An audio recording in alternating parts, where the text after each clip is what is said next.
What about me, Guff? Hey, there you go.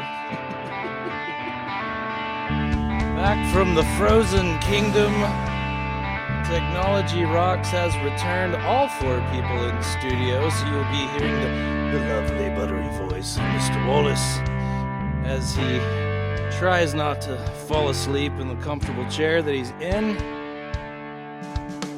Mr. Wallace, how are we today? We're fine. So convincing. Try not to activate that button when you sit down and your head nods forward. Mr. Buttery. Mr. Buttery, the buttery sounds of Studio Rocks as we do all the things of trial and error with getting everybody's microphones adjusted.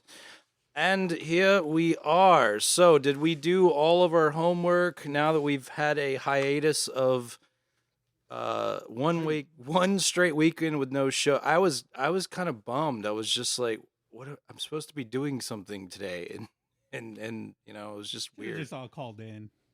We could have done that. Ian and I have done that. I think that was Hurricane Barrel when we just we did before that. Yeah, well, maybe it was a freeze or something. Yeah, it was something.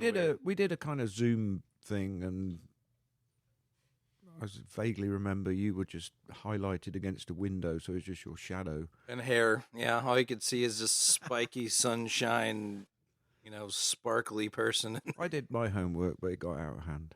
Oh, did it? All right, so we're talking about movies then, huh? So did everybody do their homework? Did you do your homework? Did I do my homework? I'm not going to lie. I was completely like I was in high school. I did no homework. The dog ate it. I'm going to wing it. Byron, did you do your homework? Not at all. Not at all. All right, so here's the rules. On a desert island, you have 10 movies to watch for the rest of your life.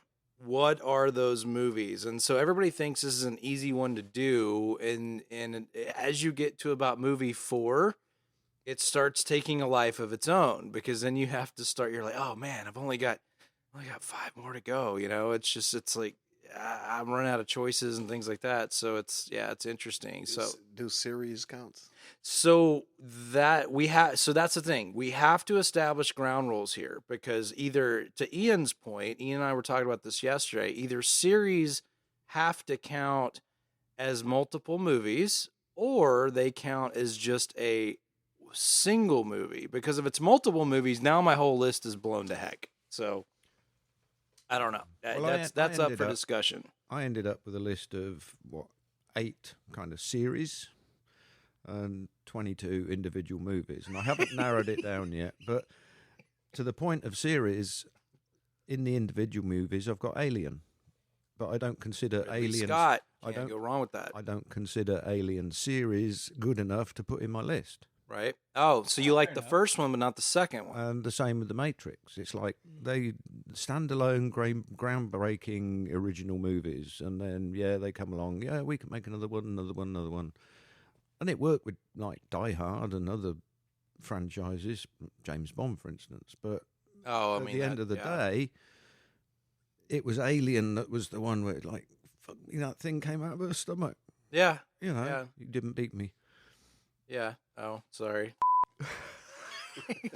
I told you my monster hadn't kicked in yet. So. Post editing.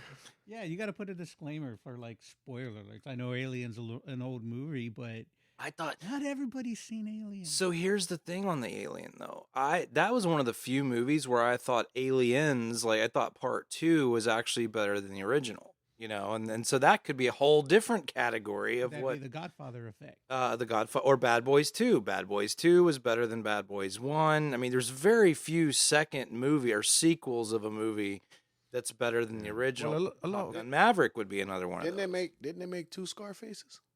No, not that. Didn't they have an older version? No, that was Blade 2. Oh, there. Wow.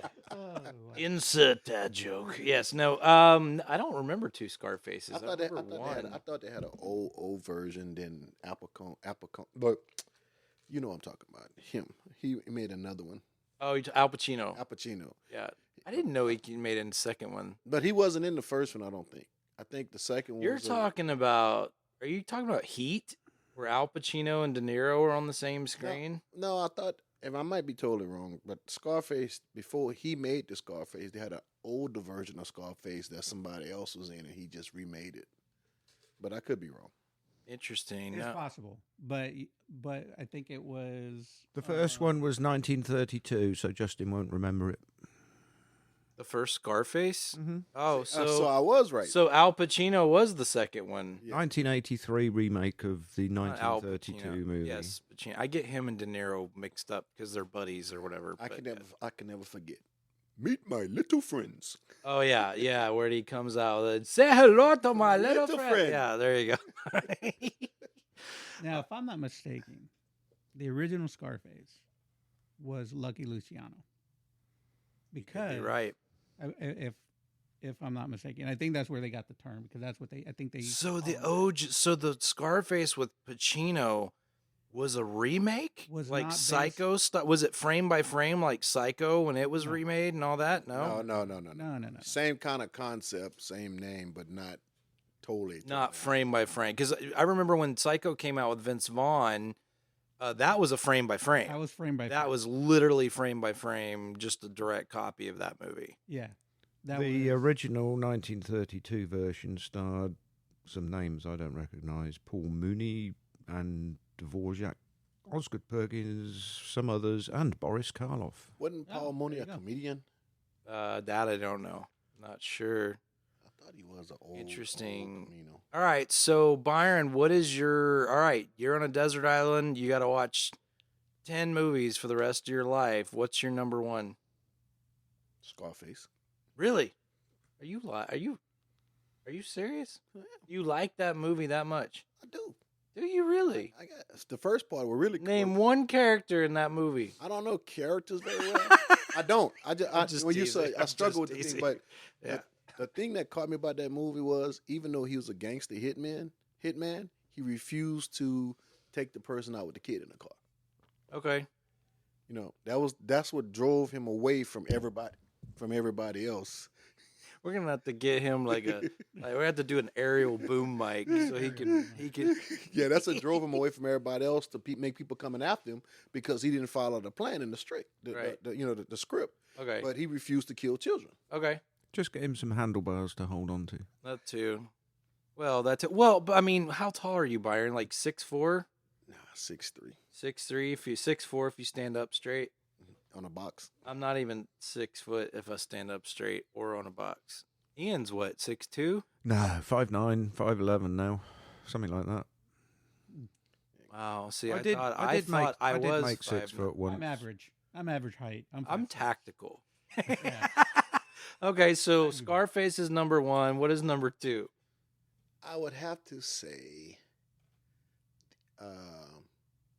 I'm gonna group this together, and I probably screw his name up. Okay. Any movie that Jason Statham Okay. plays in. Okay. I mean, the mechanic, the bricklayer. Transporter. He wasn't Transporter in, he one and wasn't two. in the bricklayer because I watched it last night. That was somebody else. He was the Okay. beekeeper. So you like Jason Statham? Yeah, So I you do. like. I'll tell you what. The opening scene in the first Transporter, where the guy's looking to the peephole and he just jumps in and just kicks the door in, hits him right in the. And that was actually a B movie. That I don't even know if the first Transporter went to theater. It did. Oh, did it Yeah, really? yeah. Okay, I didn't think it He was. has a movie out now in theaters called Shelter. Yep. No, he's very much playing the same type of character while he can. You know, he's just and as he should. Like the Expendables. Yeah. No, exactly. Well, what's cool about Jason Statham is he's a very versatile person. He's actually an Olympic diver. Or he was. He was an Olympic diver and he was a race car driver. So it's like a lot of the stunts and things that he's done. And he doesn't have to train a lot because he's a master. I can't remember what level degree jiu-jitsu he is and things like that, but he's a certified don't want to screw with that actor type of person. You know, he's one of those guys. All right. So Ray, what is your number one? Or did you already had number one? Yeah, my number one's always going to be Rocky. Really? Yeah. Rocky. Okay.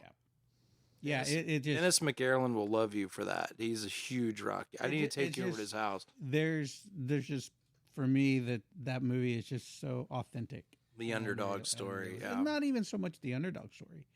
It's just, when you watch it, I just feel like they don't have, like, everything is just authentic. It's like there's no acting involved. It's just, I feel like these were real characters and this is how they live their lives. But I mean, aside from that, I mean, The Rocky genre or just Rocky? Well, I loved Rocky Balboa.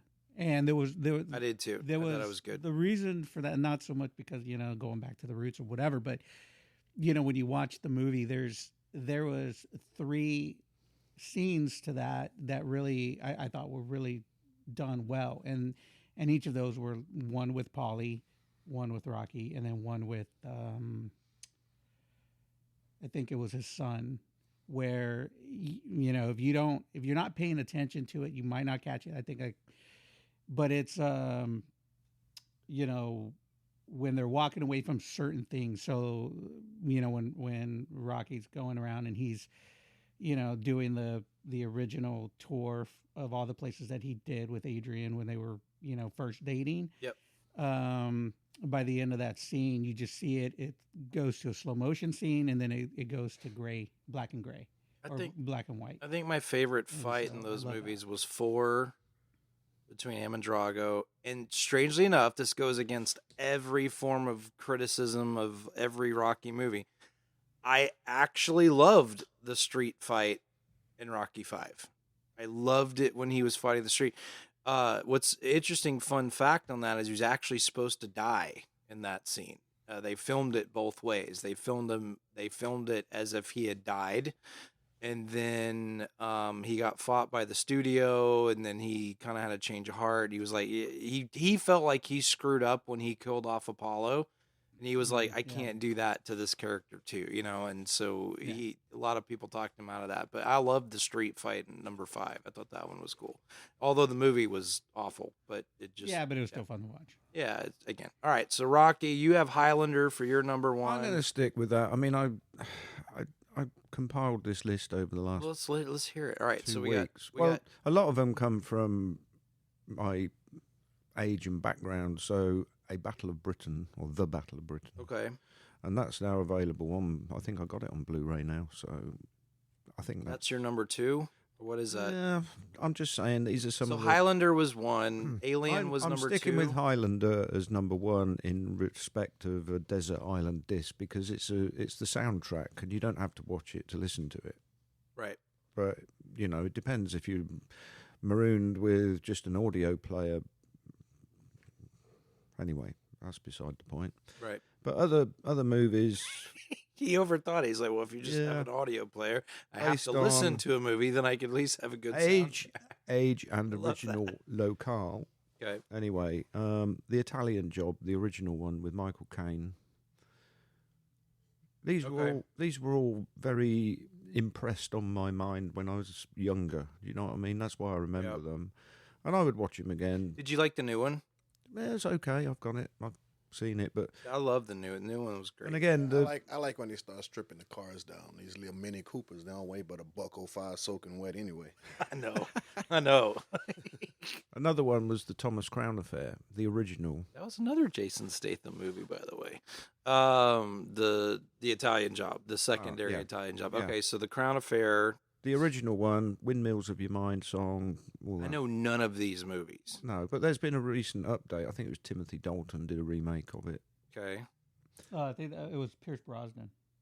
Or Pierce Brosnan, one of the two. One of the two Bonds. Used to be a Bond fellow. Yeah, one of the two Bonds. Yeah, but I didn't know. I mean, certain movies came to mind while I was sleeping. Like I woke up the other morning and it was like I haven't got batteries not included on my list, and I should have. It's like I just wake up and think that. Yeah. Now I'm telling you, it's really hard. So this is a game I used to play with a friend of mine, and he and I would, when we would have slow days or get bored or whatever, we would say, okay, what's your top 10 movie? And, we'd start with 20 because the 20 list was easy, because you can throw a couple burners in there, and the 20 list was always good. And then we ended up with the 10 stuff. And then the 10 we noticed was way harder. than the other stuff. Mine's always going to be Back to the Future. Back to the Future would be my number one. To me, it's like I picked mine out a little bit different. Mine were what impacted me when I saw it the first time. I was too young to see Back to the Future in the theater. The only ones I did see in the theater was 2 and 3. I was too young to see 1. And then Jurassic Park was one of them. I had said Jurassic Park to me was the first time anyone ever got to see a plausible looking dinosaur on the big screen, you know, and where it didn't look like claymation. It didn't look like anything we'd ever seen before. I mean, that was at the hand of Steven Spielberg and Lucas as well. I think Lucas actually helped him out with that. And I've always skated within and out of the Spielberg Lucas genres, you know, Indiana Jones, Star Wars, you know, all those things where Willow was another really good one. Wouldn't be on my top 10. Willow would be on my probably top 20. But yeah, all right. So going back to you had Scarface, you had Jason Statham movies, which really doesn't count because that's a person, not that's like 100 movies. Well, I guess you could just put any Jason. We're just gonna say exactly. We're just gonna say Transporter because there's like 15 of them. Pick a recent one. The Beekeeper was good. The Beekeeper was good. Yeah, it was. Yeah. And it's actually I can relate to that because I was totally technology based. Scamming folks. Yeah, the older folks, and then he just came out. Yeah. All right. So Jason, all right, what's your number 3? I have to go with the Peaky Blinders.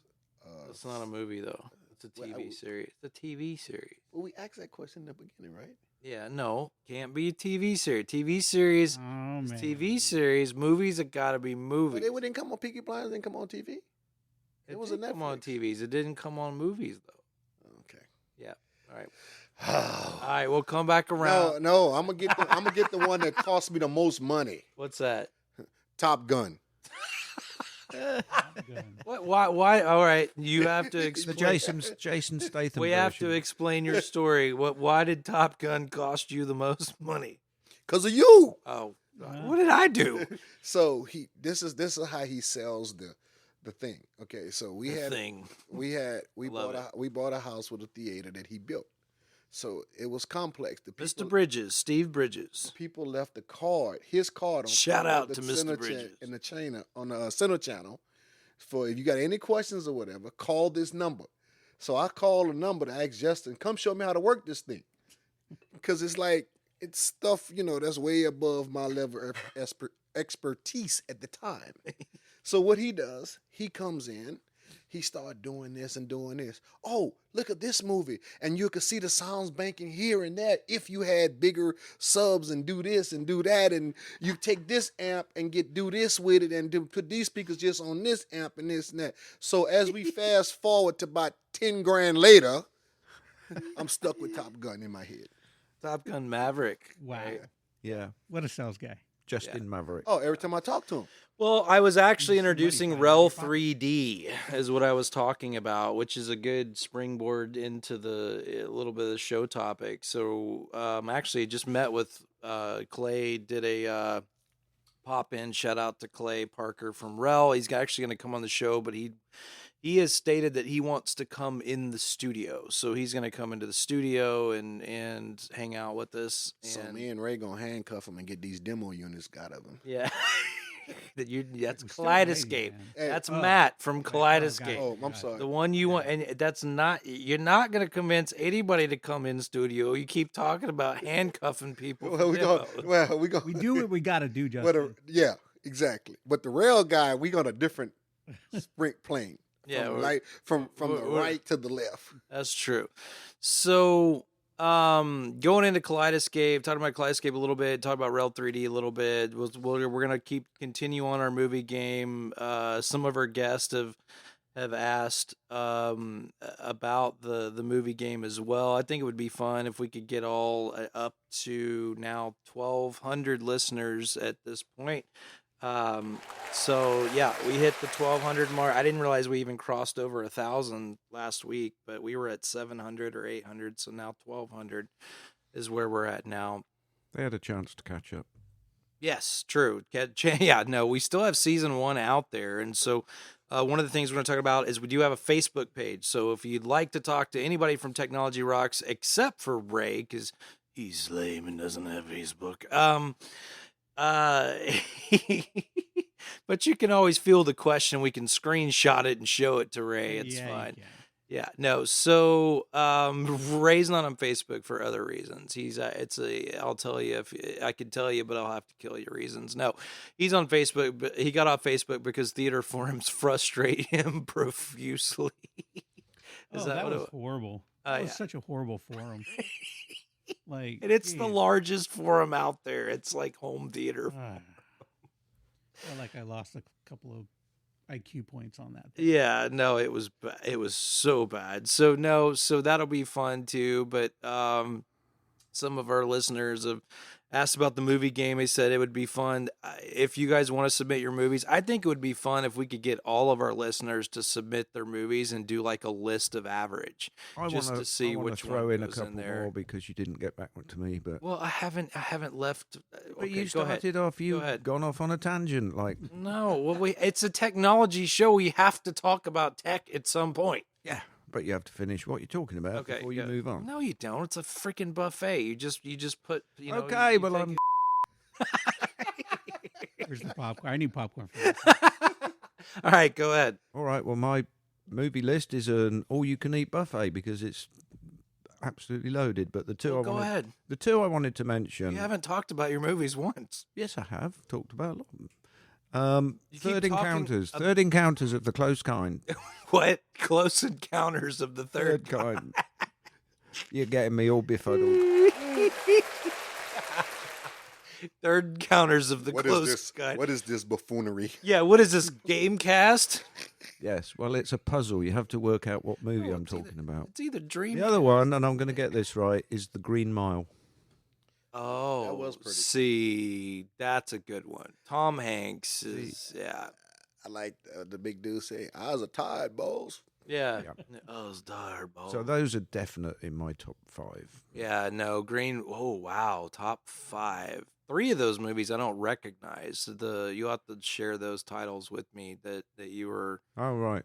because those were very British, and I didn't recognize some The of those Battle movies. of Britain. Battle. That was another Michael Caine movie. I love doors. Michael Caine. Which is Caine why I in like anything. Which is good. why I like the original Italian Job, because that was Michael Caine. He was the leader, if you like. Oh, so he was the Mark Wahlberg character Uh, in the new one. Yeah. you're only supposed to blow the bloody doors So off. did you like the Christopher Nolan Batmans? Because Michael Caine was Alfred in that series of Yeah, Batman. I've never been. I told you. Yeah, I you're told not you a yesterday. I superhero was guy. brought up on Adam West Batman and Burgess Meredith the Penguin. That's Batman and Who is Catwoman? She had talent. There was Shoot. Eartha Kitt. Eartha Kitt. Everybody knew that one. That's the only 82-year-old lady who had a great set of legs. Yeah. Julie Newmar, no? She was one of the original Catwomen, I think. Oh, did they could be have wrong. did they have a changing of They the did. guard of There was- I Catwoman? think there was did at not least The only know one I that. ever I used to was watch it Eartha all the Kitt. time. Yeah. okay. Eartha Kitt. You'll know this one, What's that? The Great Escape. Okay, Tom, Dick, and Harry. Yeah, no, that was a great. Steve McQueen. Yeah. Yeah, no, it was probably that, and Bullet was probably Bullet, it's on my list. Bullet's also on your list. Yeah, go on. Steve McQueen did Tom Cruise before Tom Cruise. So He did all his own who was stunts. the other one? James. So who was the bigger bad boy? James Dean or Steve McQueen? Steve McQueen. Yeah, Yeah. Yeah, absolutely. yeah. The big scene in one of Eartha Kitt's biggest scene was in Boomerang with Eddie Murphy. And Oh, I and Eddie remember. Murphy was That was a great movie too. Marcus, darling. Yeah, yeah. I forgot all about Green Mile. That's a really good one. Forrest Gump would be on my top 20. I don't know about Yeah, top 10 He would make territory, top but 10. I gotta go get Mama. Mama says they will magic shows. Mama says they'll take me anywhere. Yeah, man, if you're going to talk about Tom Hanks, I mean, his later stuff is great, but the Money Pit for me was Oh, good grief. so Money funny. Pit was so good. Yeah, no. loved it. I mean, Big. that's it. Big Money Pit. Man with one red shoe. Then you can't talk about one without the other. You have Michael Keaton that falls in there with Mr. Mom. That was a good one out of that series as well. That genre, that early Tom Hanks, Gung-ho. Michael Keaton genre. Yeah. Yeah, I mean that's the comedies around that time. I think for me, Turner and Hooch. Turner and Hooch was good. It was okay. Yeah, I'm so glad we got out of the kill the cop dog off in the story. There was like there was Canine, then there was Turner and Hooch, and then it's like Beethoven, and they always killed the darn dog off. It's like, what's going to happen. Spoiler alert, by the way. Yeah, no, that's true. No, just kidding. That's true. Yeah, no. Oh. And I Am Legend was great. Kill the damn dog off. Why you got, sorry. They killed the dog off. No, the Green Mile, that's a good one though. That one. Green Mile was good. The Patriot is another good one. That was a good war movie. That was another good one. But talking about Byron, wait, you had something else. You looked I was at your just going to list. say the one that elevated somewhat last week because I watched it for the first time, which I hate to admit. But anyway, it was Saving Private Ryan. I hadn't seen it before. To me, I had it a long time. I just never watched it. Saving Private Ryan is one of those that's a once every 2 years type of watch. It's just so heavy and good, and there's so much to see in it and absorb while you're watching it. It's just one of those that you just I know guys that chronically watch. To me, I would put that and The Gladiator into the same realm because The Gladiator is the same way. It's just very heavy in subject content. Which one? The one with Denzel or the original Gladiator? The original. I didn't see the second one. Was it good? It's okay. So here's one that would be on my top 10, and it's weird. All right. So I am a closet Training Day guy. I love. It's a good movie. Why would you? I love Training Day. And that would be on my top 10, but it's weird to be on a top 10. Well, you want It's to go your to jail? top You want to 10. go to jail or you want to go home? Right. Well, no, my Yeah. favorite scene is when he shoots him and he goes, "You mother, you shot me in the," and that was it because he does this arm thing like this while he's saying it. And Ethan Hawke, he was so. I watched interviews with Ethan Hawke in that movie, and he said, "Man, I was just so intimidated by Denzel because he would go so off script when he was doing that role, and he just had to keep up, And but the first few scenes, he was so starstruck because it was Denzel Washington. Another great Denzel Washington was The Equalizer. I love that series. Oh yeah. All of them. Yeah. Well, back to the Training Day one though. What appealed to me was kind of, odd is when the rookie cop he leaves him to be killed, and it just so happened that day he saved the. I love that scene. So Yeah. I mean, what's the coincidence that actually happening? Right. Yeah, no, I love that scene. I think that scene's just, it is on my top 10. That's like one of my sleepy movies. If I'm half asleep, I'll turn that one on. That and The Aviator. The Aviator is another good sleepy movie, but I like The Aviator. I don't know why, I just do. But it's, it's not on my top 10 though. Aviator would be top 20, but not my top 10. With, oh God, what is his name? Leo DiCaprio. It was a good movie. Which actually, that was a second version of that movie. That was not an original. That was a frame-by-frame copy of a movie called The Aviator. Do you Howard think, Hughes. do you think if they made a Training Day 2, he would take off?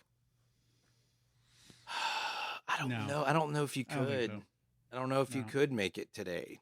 It will. I mean, I don't see anything that would be that different, but I think, well, they kind of did. Did you see that recent movie called Rip? I did. Yes, 2 It days was ago. sick. That movie was It good. had- Did you it had- watch that movie, Ray? It's on Netflix. Oh, is that the Dude, Matt Damon? You gotta watch It's a it. bunch of twists and turns. Just like, in fact, it had so many twists and turns, it had me confused. That movie was sick. It's up Absolutely. there. awesome. It's one of the ones that I want to see, but yeah. Yeah. I haven't Oh, taken the well, time to do it. top 10 going back because you just said the two names and the light bulb went off. Good Will Hunting. That's on my top 10. That's in my top 10. Robin Williams, Matt Damon, Ben Affleck. That just, I loved that movie. It was a great movie. It is. But it's not on my list. Not even in your 20? It might be on the 20, but you know, because I'm such an old school type kind of guy when it comes to like I've noticed movies that I just absolutely love to watch. There's one movie that I'm surprised Ian didn't add. How do you know? I haven't. That's true. Critters. Nah. Really? No, You have every version of it. Yeah, but I don't like. Where did you get them? Then why buy every version of it? I didn't necessarily buy every version of it. Oh, I thought you had like Critters 1, 2, 3, 4, 5. it's like the you know, you buy one disc and it has like 20 But movies. you're on it. talking about you want your top 10. It's going to be movies, Got to be meat. Yeah. movies that make you think. I think Yeah. No, I got it. That makes sense. What is that? The French Connection. Oh, okay. That also Michael Caine, right? No, that was Gene Hackman Oh, Yeah, Hackman. Gene Hackman. Gene Hackman was awesome. Superman 1, 2, He was- and Roy 3. Scheider. Yeah. He will always be Lex Luthor to me. Yeah, he was amazing. Yeah, and it's funny because like even you know they filmed Superman 1 and 2 back to back. Did they really? They did, yeah, Didn't and that's why you got to watch the Richard Donner cut because it's such a great. You know, when you watch it, it's not like watching what they released at the theater. Yep. So Hackman was so like he was mad because they got rid of Donner for the second portion of the film that his scenes were already shot, most of them, and then the ones that weren't shot, it's not him. They got a voice impersonator, and those shots are from the back, and so you don't see his face. So, but the Richard Donner cut of Superman 2 was just it's great. I didn't realize there was a different cut of it. I'm getting the Boy Scout sign. What are you doing? No, I was just going to say I've got two that I can't decide between that I would put in for the perhaps the comedic quality, but also the I don't know what it was in those days, CGI. It wasn't AI, but it's between Who Framed Roger Rabbit. Oh my goodness! And Yeah. The Mask. So you Okay. can pick one of those. Which one would you? Ooh. I'd go with Roger Rabbit. That's hard because you got Jessica Rabbit versus Yep. Cameron Diaz. I don't- mean, I don't know. It was Bob Hoskins in Roger Rabbit. That was I can tell you which one my parents would originally would want me to watch versus the other one if Byron would stop attacking his microphone. This is why he calls in, by the way. He needs like he's a very long fellow. he's very his legs are just he's like barely almost touching Ray over there. need a bigger room. He's a bigger room. Yes, he needs a recliner. We need to bring the recliner in this one. That's where I be when I be calling. I be sitting in my recliner in the garage. Staring at his bikes. Yeah, speaking of that, Byron's selling one of his bikes so he can get a Kaleidescape. No, he's not. That's Plan B, Ray. That's Plan B. It's just Plan B. We got Plan A down pat. I figured he'd sell a kidney before he'd sell one of his bikes. That's Probably would, but not that in particular. But so, oh man, The Mask versus Roger Rabbit. So Roger Rabbit, I can remember seeing in theaters. I remember seeing that as a child. I remember it was one of the first movies. I'm glad I went with my aunt and my older brother because if I had gone with my parents, they would have taken me out of the movie because there was a lot of things in that movie that a child probably of my age shouldn't have been. When did that come out? It was like 87? 77. No, it was I 80s. don't remember. It was Well, it not. was the last It movie. couldn't have been 77. I wasn't even a glimmer in my dad's. It I was had the last 77. movie I ever rented on VHS. Wow. Okay. Now we owned it on VHS too. I remember that and E.T. E.T. was a big deal to have on. Yeah, I think VHS. E.T. was one of those movies that it took like 2 or 3 years to come out on. What you got? Oh, E.T. oh. It's a visual. See, that's why we need the video thing. So I'm like, I thought he's flagging me down and he's doing the E.T. in the basket ride. be good. On home. Yeah, no. All right, Byron, what was the first movie you ever saw in the movie theater? Go. Friday the 13th. Are you kidding me? How old were you? About in the 8th grade. Your parents took you to see. No. My parents ain't took me nowhere. Oh, don't get that twisted, good sir. No. So that was the first movie you ever saw in a theater. Because you'd never been to a movie theater to see a movie before. We had 2 movie theaters in the town I grew up in Louisiana, and it was called the Queen Cinema, but they only had 2 screens, and so all the popular movies didn't come there. They went to the town next over. It's like 25, 30 miles, which we couldn't go unless you had somebody who had a car. And they had like 10 screens. Right. So when you wanted to go to the movies, you just had to go see whatever they had planned. And so, I mean, we had to walk too. And had to cross the railroad tracks and go these back ways. And can you imagine walking home at 9 o'clock? That's what I was gonna say. You watching home Friday the 13th after watching that movie. Holy cow! All right, Ray, what was your first movie in the theater? Go. Empire. Interesting. Empire Strikes Back. Okay, I've got a fun story on that one. Oh, actually, no. I take that back.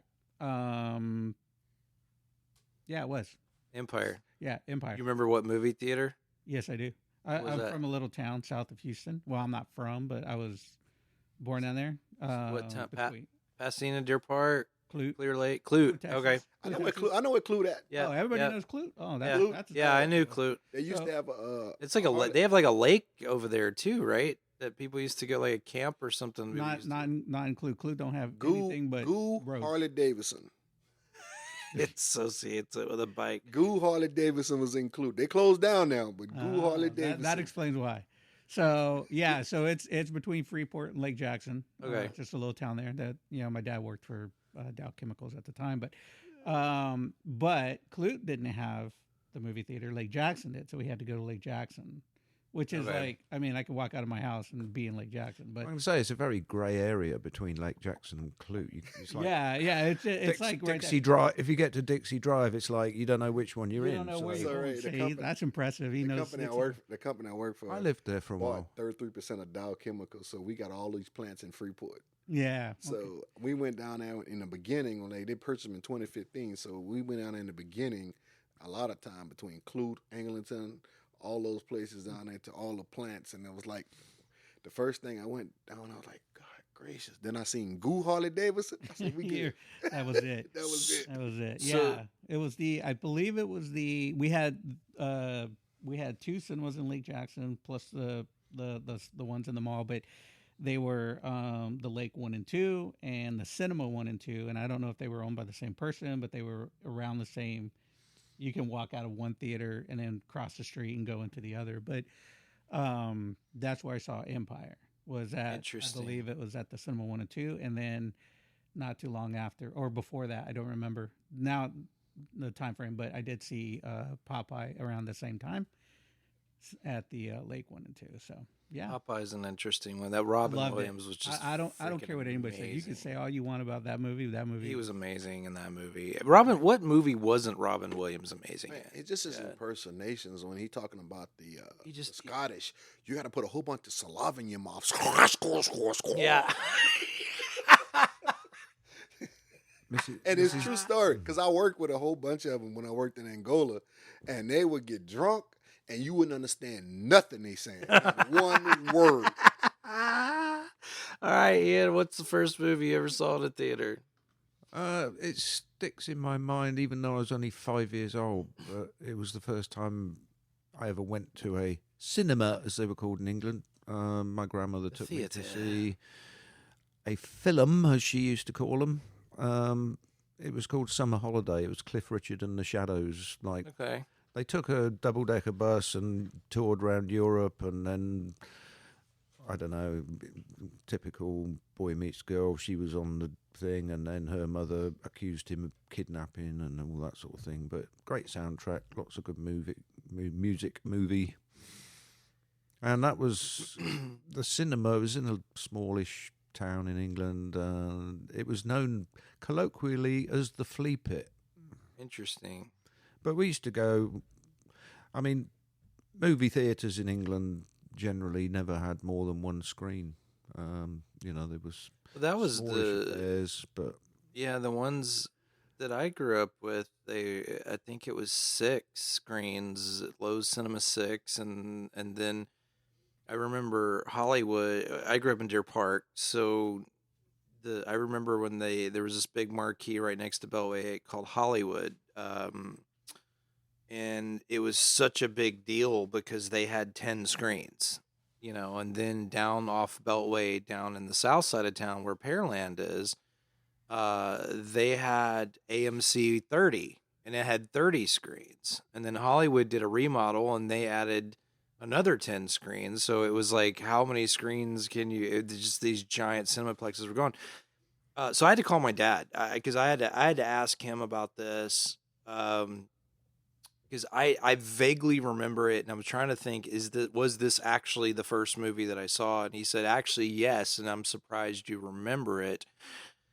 But I was 3, and they had trouble taking me to movies because I had oversensitive hearing, and most theaters would hurt my ears. And so I would just scream bloody murder as soon as the movie started because most of these cinemas back then were, you'd have to correct me, Ray, stereophonic or whatever. It was just Dolby or whatever. It was Stereo, just 5.1. Yeah, it was just 5.1 stereo. And most of them were not calibrated, and it was just ear bleed, turn it up to 13 volume, and I would just scream it because they tried to take me to the Muppet movie and Superman and all this stuff. And the only way they figured out how to do it until I got to about 8 or 9 was they found a drive-in in Dallas. There was a big drive-in between here in Dallas, and it's no longer, of course, it's not there anymore, but giant screen. And then it was my dad's best friend's. He had a F-250 pickup truck, and they piled all the kids in there and everything else, and we all sat in the back of his F-250 and we watched Return of the Jedi.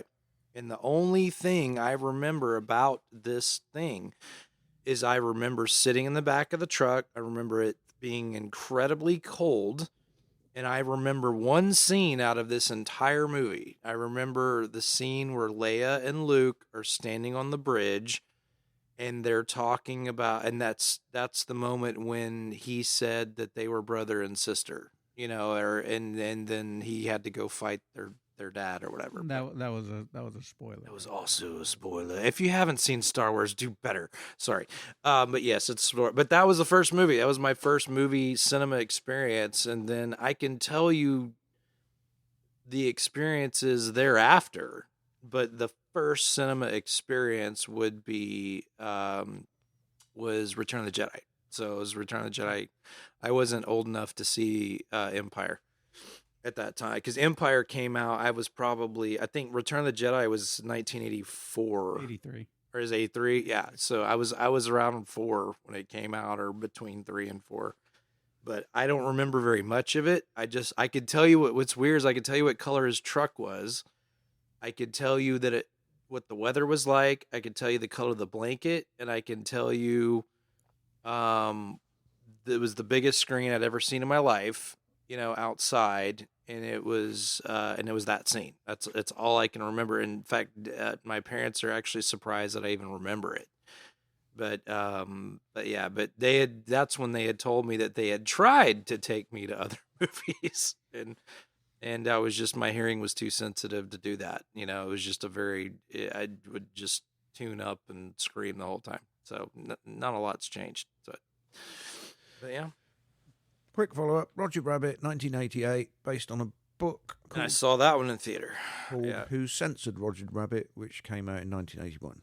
There you go. So that was one of the first, not the first time, but one of the first. you can't have one of the first time, so it'd have to be the third time or second time.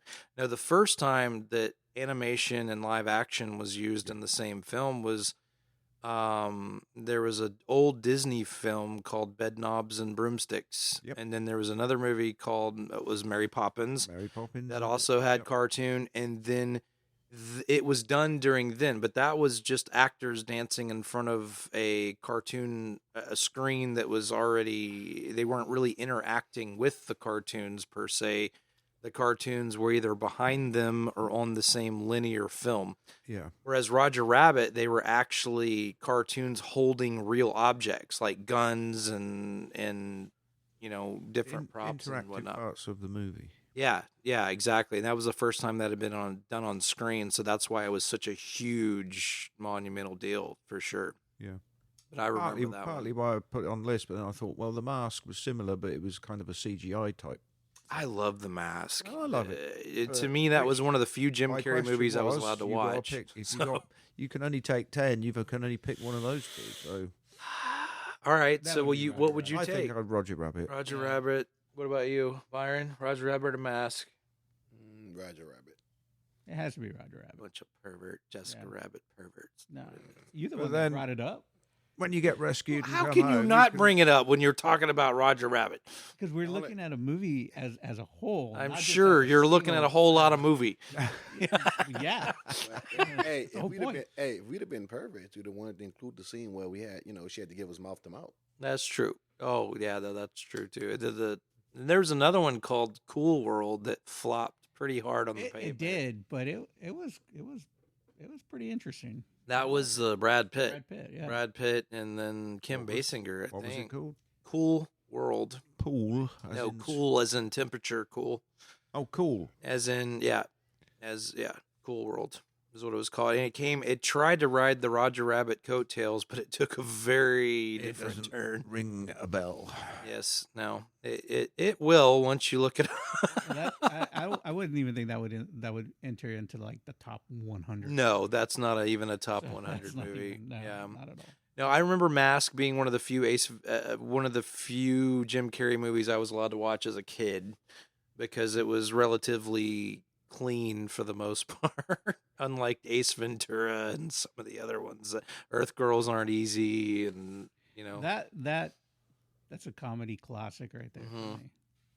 well, the other one, Once Bitten, was good too with Once Jim Bitten was Carrey. great. Yeah, that was before his that's- Living Color days. See, I know wait some a minute. OG movies. Oh, yeah, I'm surprised. I know. There we go. Yeah, I'm surprised. Cool World is a completely new one on me. Never heard of it before. Yeah, no, Now you're it's gonna get it was a B movie at best. They were trying to do the Roger Rabbit thing. But moving forward to why Byron is pissed that he had to spend money on Top Gun Maverick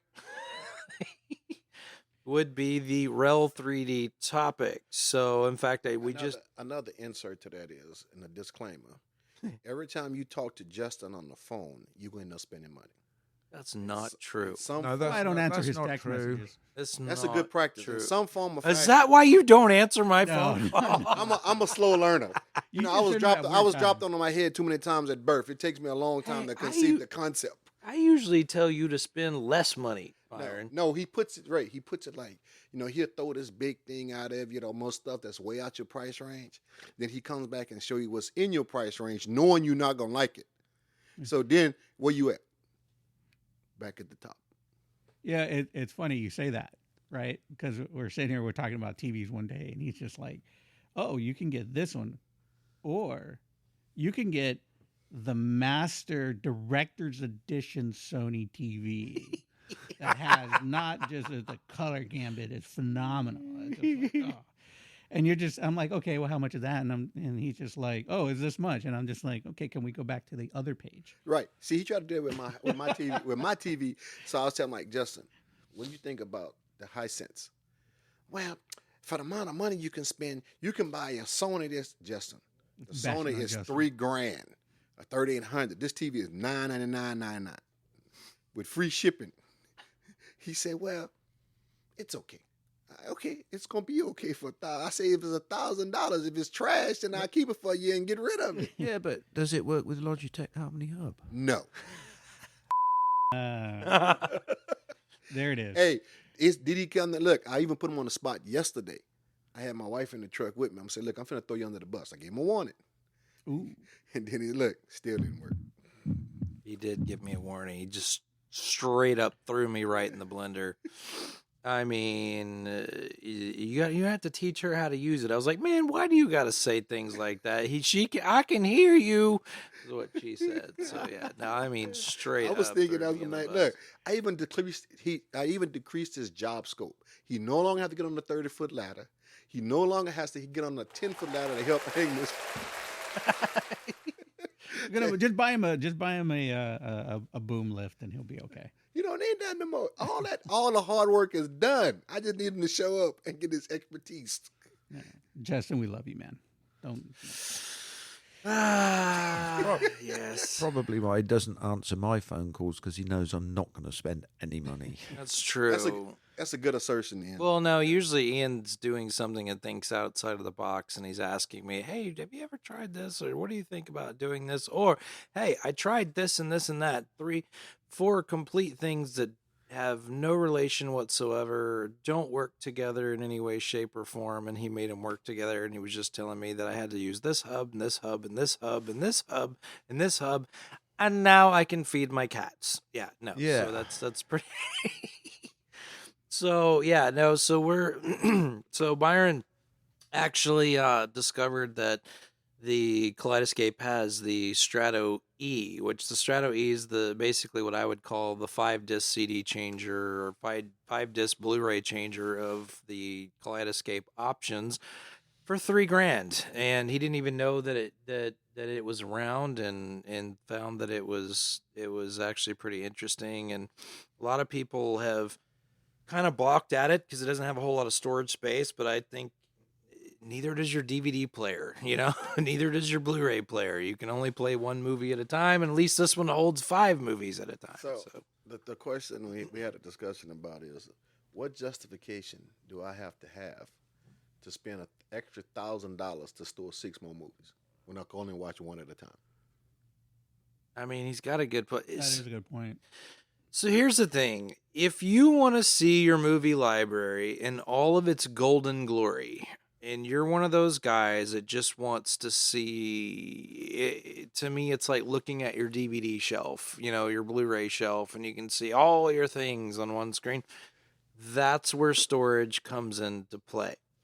If you're one of those that doesn't give an actual rat about any of those things, then what I would say is, then the Strato E would be your thing. It would be your pick, or the Strato V. I'm more concerned with the video technology, the 4K, the Dolby Atmos, the Dolby Vision type scenario. I mean, as for the storage capacity, man, okay, it takes 5 to 8 minutes to download a movie.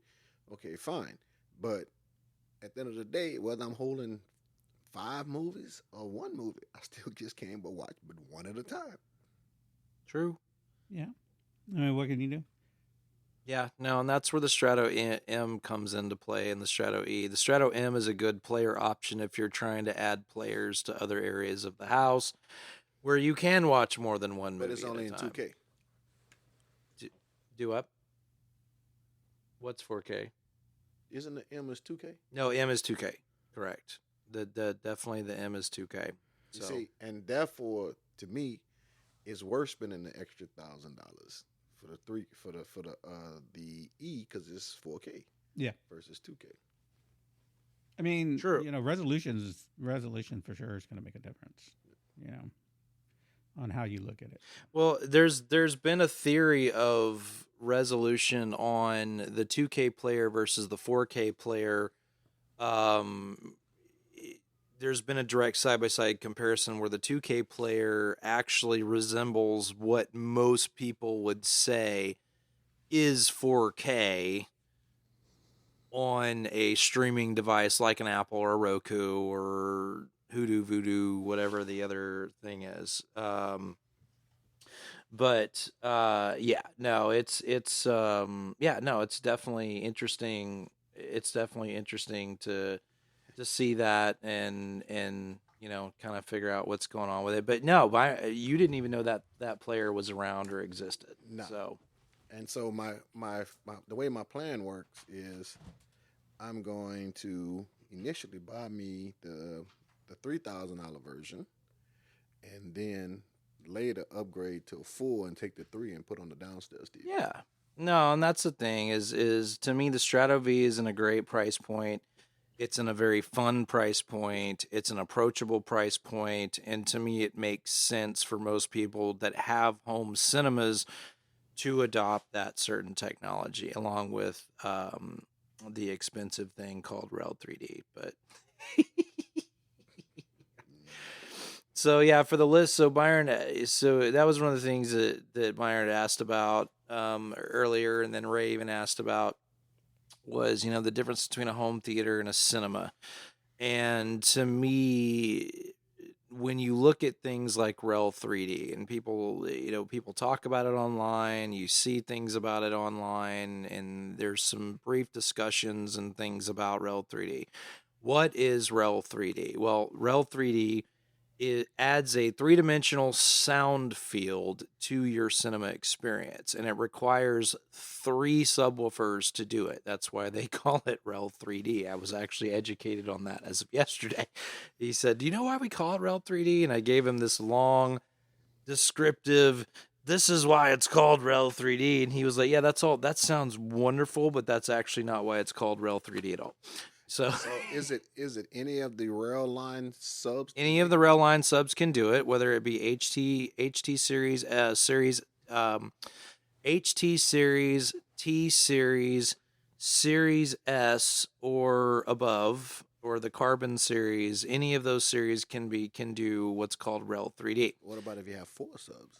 Exactly. Well, that's what I'm saying. There's no limitation to REL 3D or how many. The reason you either do it on left, right, center, or center, left. You can add it to your surround channels. You can add it to your surround back channels, which Ray brought up a really good point with his IMAX experience. He said, man, instead of adding them to the front, I would say add them to the back. That's where you're going to get the most action on there. I mean, not so much IMAX, but just, I think that is just, for me, it's a matter of how you want to distribute your low ends, right? So I had my house wired up to where I had my subs in the back. Will I add subs to the front? Yeah, absolutely. But, that's just a matter of like how I would do it, personally. And, try to kind of help drive those surrounds, like what we were talking about earlier, without having to wash them out with too much low end. Right. Yeah, no, so what REL 3D does is you have to forget everything you know about a subwoofer. You have to forget everything you think about a subwoofer. And you can do it a few different ways. You can either run simultaneous high pass and LFE, because LFE is still important. You can run just high pass to dedicated subs and then LFE on dedicated subs. There's a couple different combinations that you can play around with it. But let me ask you this, Ray. Does LFE exist in the cinema world now? Absolutely. It does? Yeah. Okay. Atmos. You look at Atmos and if you go into any room, right, any auditorium that has Atmos, or I'm not so much sure about like any of the other like immersive audios that are out there. But if you go into an Atmos room or an auditorium, you're going to see the LFEs hanging from the ceiling. So if I cut LFE completely off, like if I just turn LFE off in my processor, am I losing something? Is it going to immediately just force it to the other channels, or how does? No, because I don't think you're going to, I mean, you might hear a difference, but I think it's also going to depend on the room, because if you're looking at like what do you want to accomplish as far as using LFEs and how you want to use them. But I mean, because sound is so subjective that people might think like, oh, this sounds great, or hey, you could use like an extra something here, it's all gonna depend on the person, especially like if it's your room, right? You want the room to be how you want it, not so much how you think other people are going to want it, right? But if you turn off LFE, I don't think you're going to lose much, but I think it does give it a little bit more fullness when and you want it to kind of complement, the surrounds, right? You don't want to drown those out, but you also kind of want to be able to make sure that you hear what you're doing with that. So Ray, if you were to build a cinema for yourself, like if you were to build a room, what would you use? What brands would you use? What would you use? That's for me. That's tough. I'm always a QSC guy when it comes through and through, but I don't know like what they don't have they don't really have a small don't melt your face off, right? I mean, yeah, they don't. I do like some of the stuff that you carry in the shop, but I think it just kind of all depends, Right. as far as Don't tell them you like it. yeah. No, I mean, because from a consumer standpoint, right? If you're looking at wanting to just build something that's not so much high end. I mean, JBL makes a really good consumer product, but so does what's the? I'm drawing a blank on some of the names here, but I mean, you can find good speakers anywhere. It's just you don't want Give him his coffee cup. He's going to start screwing the top on. But I don't know, man. That's a really tough question. All right. So the reason I love things like REL is because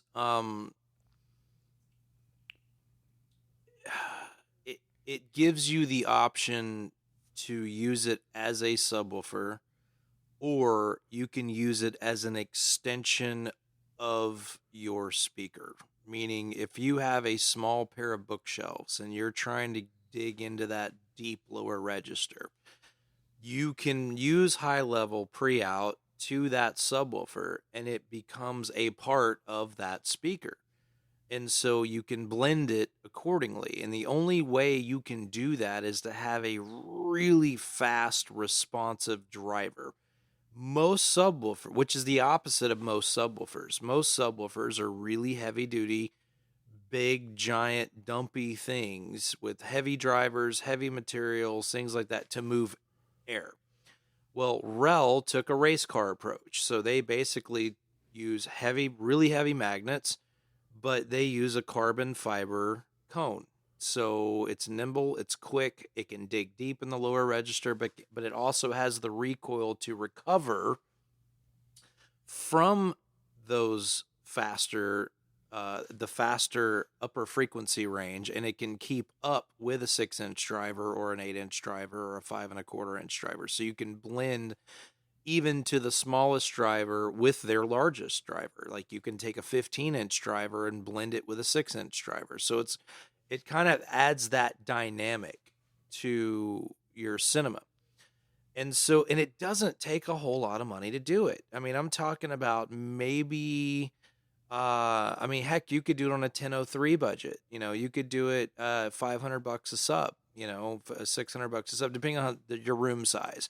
But you could add, for $600, 600, $800, so $1,800, you could add a subwoofer for your left, center, right channels, map your left, center, right at full range, and then still use the LFE on a pair of those, or however many you want to split the LFE off on, because the sub can do double duty. The sub you can map LFE and high pass simultaneous to the same subwoofer on their HT series. And that's the most cost-effective way to do it. If you want to jump into like the S550s or you just keep going up and up and up. they actually have more of a speak-on connector where you're not doing it via RCA pre-out. You're doing it via speaker pre-out or amplifier pre-out. So it actually blends a little bit nicer. It's a little bit quieter of a signal than your standard preamplifier. But if you have an AV receiver that has pre-outs, then yes, you can use REL high pass, which is kind of what Byron did in his room, where he's got 2 in the front, 2 in the back, and Big room. yeah, it's a big room. Yeah, no, it's a big room. It's good grief. How big is your room? I got 4 full-size sofas. Well, yeah, no, it's massive. big room. Yeah, it's a big room. Yeah, no, it's That's a big room. It's a big room. No, it's absolutely a big room. And he's using an all paradigm system, and he had 2 subs. That's one of the ones. Paradigm. Yeah, no, that's the small cinema. That's what we have in here is paradigm. Right. So, I mean, again, I think it's all going to go back to, what you want to accomplish in the room, right? I mean, everybody's going to have their, again, going back to that, everybody's going to have their opinion on what it sounds like. Right. I mean, I think I've always been, the person that's like, you don't have to have a lot to accomplish a lot, right? So if you want the room to be full of bass, then, yeah, sure, put up 20 subs if you like. But I think that kind of washes out everything else that what the filmmaker intended for you to hear as far as like, sound engineering goes. So, I mean, that's definitely a tough thing to look at when it comes to, room size, how many subs you want, how you want your room to be set up, biamp, triamp, are you running left, center, right, To me, I noticed the biggest difference with the center channel of all things. In one, I think the center channel is the most underlooked speaker in most people's home theater. I think. What do you suppose that is? Because it's just marketed poorly. In my opinion, everybody focuses on the towers. Like, oh, I want these big towers. Oh yeah, throw in a center channel. You know what I mean? And the center channel is the most important thing out of the whole. Because the center channel is running on what you hear the most, right? I mean, right. That's your 1K right there. That's what's coming out. Justin tried to get me to take one of the REL subs and put on the center channel. Yes, you should, because you're adding a 12-inch. You're adding a 12-inch driver to your center channel. You should. Yeah, no, I would tell anybody to do that. If you're you look at a cinema speaker, it's normally how they run. You'll run your high, mid, lows, on there, and most of those speakers are going to have, a nice 18-inch low driver on there. So the thing is, the information is there. You're just not taking advantage of it because your speaker won't dip that low. The other problem with most home theater receivers, not mentioning names like Marantz, but a lot of your home theater receivers, and they all do it. It's not just them. I was just picking on them. I think when you're looking at this, the most important thing is to kind of understand what the cut sheet is of what that speaker can do. Right, because they're always going to tell you. They're going to give you a plus minus of what your continuous pink noise is, what it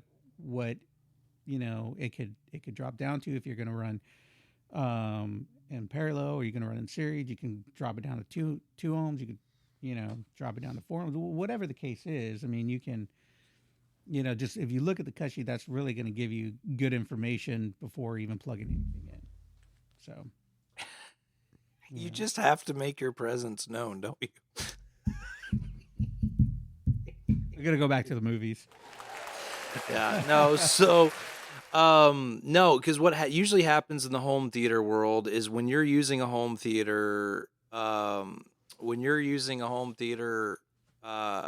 receiver, and you tell it in setup that you have a subwoofer, it goes awesome, 80 hertz for everyone. It cuts everything off to 80 hertz because you have a subsonic, and a lot of receivers behave that way. You actually have to go back in to play with those frequency curves after the fact. Now, depending on what AV receiver company you're using, whether it be one of the Denon Marantz, Yamaha, Sony, Onkyo things, you have very little features that you can jump in and do that. You basically have large 40, 60, 70, 80, 90, and 120, and then you don't really have anything between, so it's either all or nothing, or you go to the other. Well, a lot of people, there are industry professionals that say you should never set your speakers on large because it's just pushing your speakers harder than they should go, and da-da-da-da. And I can see that methodology, but correct me if I'm wrong, it's your crossover's job to governor that to begin with. If your speaker can't handle large frequency, then your crossover is crap. It's like your whole purpose of a crossover is to limit frequencies that it can handle and safely distribute those on that internal. Yeah, and that goes back to like your high mid when you're looking. I think we kind of look at things when it comes to crossovers a little differently, right? And you're looking at when you're looking at an RTA, graphic EQ when it comes to crossovers, because you want to find where your crossover point is, right? To kind of help with that dip, if you have a dip within that room. So if your mid drops at 300 and your high is at you're running at 600 to 800, where is it going to dip at? And then you got to look at your crossover point. It's like, oh, okay, well this is where my crossover point is, so this is where I'm going to focus Right. on getting my EQ up. So the theory behind REL High Pass or REL 3D, and we're going to have Clay on the show, and Clay is just an absolute encyclopedia of all of these things. Actually, I told him I'm going to actually be excited to hear you and him talk about, because he's a mountain of knowledge when it comes to subsonic and everything that they do. And REL only makes subwoofers. That's the thing. But he's going to put some limitations on it. There's going to be certain aspects of the topic we can't talk about. Oh, gotcha. No, he won't. No, it's just the thing is he's gonna be he'll be brutally honest. And the thing is, we're not gonna bring him on to poop on a different product. It's just to highlight the product that he's talking about. So yeah, I mean, I'm all up for learning, especially in the in the home cinema world, because Right. it's it is a different realm for me. Even though I've kind of picked up, quite a bit from you, but it's just, that there is a whole lot of differences between what home cinema, home theater, and we're trying to cinema mimic doing what that. you do. I mean, it's You do it on a different level because the rooms are massive. yeah. I mean, there's just a lot, that goes into that, and You got room decay, you've got time alignment. Time alignment's totally different in your world than in a room that's 20 by 17. I was sitting in church this morning just looking at these freaking racks of speakers hanging from the ceiling. Oh yeah, I mean, it's like a big, long curve type array. the speakers you have array. and array, it, two of them up, just hanging from the ceiling, and it's amazing because What kind of church you go to? A mega church? nah, it ain't a Joel Osteen type mega church, Oh, okay. but it's You still have the arrays, yeah. it's like Yeah, about that's- 7,000 people. Yeah, well, 7,000 I can- people. Not at all, but they don't all show up. At Yowzers. they don't all show up at the church at the same time. Yeah, that's I could see why they would use. So my speaker parents' like that. church, they have they have arrays on the front wall, and then midway through the auditorium they have another set that's an array, and then at the very back about another 15 feet, 30 feet, no, it's 25 feet, somewhere in there. They have another line of arrays, and at the very back they have a line of array, but not arrays, just monitors, and it's all See, that's JBL the and funny part QSC of- That's amps. the funny part of it. All I see is the two arrays in the front. I don't see nothing else. Next time you go there, look in the ceiling toward the mid, and then look in the But ceiling toward in the ceiling back. in the front, they got one of these projection screens that goes like this, shows this way and that way. Yeah. Then they got these freaking 115-inch TVs on each corner in the wall. We used to have long throw projectors, but then they put TVs on the wall. Now they got the big soundboard thing in the middle in the back, and then to the room to the right is kind of like where all the racks and stuff at.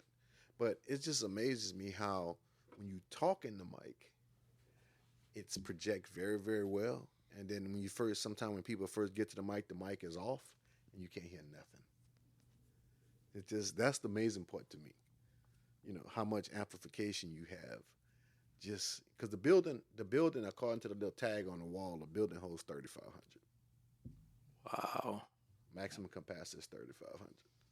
Well, that's Yeah. Well, So what? 3,500 though. I mean, yeah, I guess I would have to see next time. Just take a picture of the arrays. I'd like to see it. And the reason why you have those separate monitors, like he's talking about, and like what you're talking about, is for the people that are sitting. Basically, you're time aligning the delay, the size of the auditorium, so you hear the wave, and then there's a measurement between that set of speakers and the middle set of speakers, and then you hear those.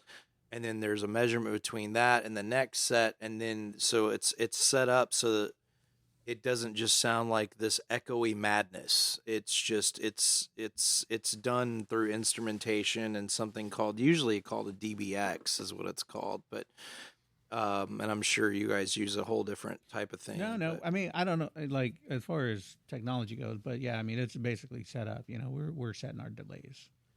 We set our delays. And even in the home stuff, you have delays, but the delays are a little bit different. We do the same thing with DSPs on motorcycles. Do you? Yeah. When we program, because I do motorcycle audio also, we put the rider in the middle, we set them on the seat, and we measure from this ear to this side of the saddlebag speaker, that ear to that side, and that ear to the front. You input all those in the DSP to set your time delays. What's interesting is if you go back and actually look at your delays, the subwoofer will always be double what it actually is on the distance. Is so if your room is 12 feet, it'll tell you that your subwoofer is 20 feet away. If your room's 20 feet, it'll tell you it's longer than that. And the reason why is because the subsonic wave is so much longer than the other. It's trying to time align that wave to where it's hitting your ears at the right time. And so the only way to do that, if you don't have physical distance, is you do it with a time delay. You just say, hey, this speaker's further away than it is, and that's how they're doing it. And it's pretty interesting. And actually, I got that from Clay. Clay was the one that told me about it, because I was doing a room correction, and I was talking to him the next day, and I had said, hey, why does it do this? And he said, well, it's just because it's the shape and length of the bass wave. Because a bass wave is incredibly long. A bass wave is, can be up to 30 to 40 to 50 to 60 feet long. It's fact, some cases it's louder 3 rooms down the hallway than it is in the actual room, because you're in the hot spot or the null of where you're supposed to be. Yeah, that's why when you out of theater and you hear, Yeah. So, you might hear the subs coming from another auditorium. so the from funny different- part, a funny joke about it is, I let Justin listen to one of the bikes, and he was like, "A motorcycle is not supposed to sound like this." No, it's not supposed to sound like it. Doesn't make any sense. Having speakers on so there's a good friend of mine who owns a shop called Wired Customs, and he does bikes and cars and boats and all that stuff. And he told me, he said, look, you have one of the following 2 categories that you fit in for that type of audio. Either you give a crap what it sounds like to you, and you don't care what everybody else hears, or you want it to sound good for everybody else, and it's going to sound horrible for your ears because you're too close to it. And I was like, that's the stupidest thing I ever heard. He goes, hey, I don't make the rules. I just sell the systems.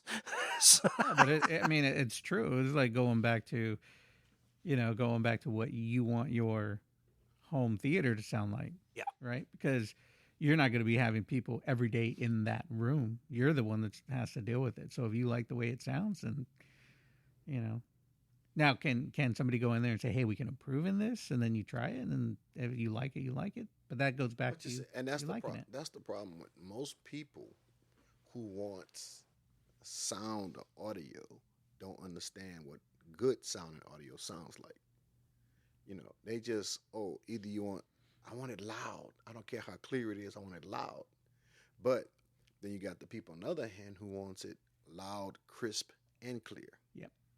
And that's where the problem come in at. Well, that's where EQing comes in, right? That's where room correction comes in. That's where doing the whole audio thing where you can get that. See, I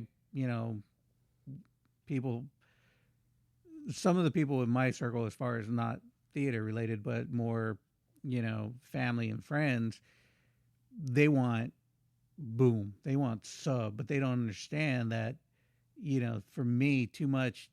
Like I try to tell them, too much sub is just washing everything out. Like you can have the boom all you want, I mean, but it doesn't make what you're watching enjoyable. And any bad movie that has a good audio track to it can at least be enjoyable to watch. Sales pitch.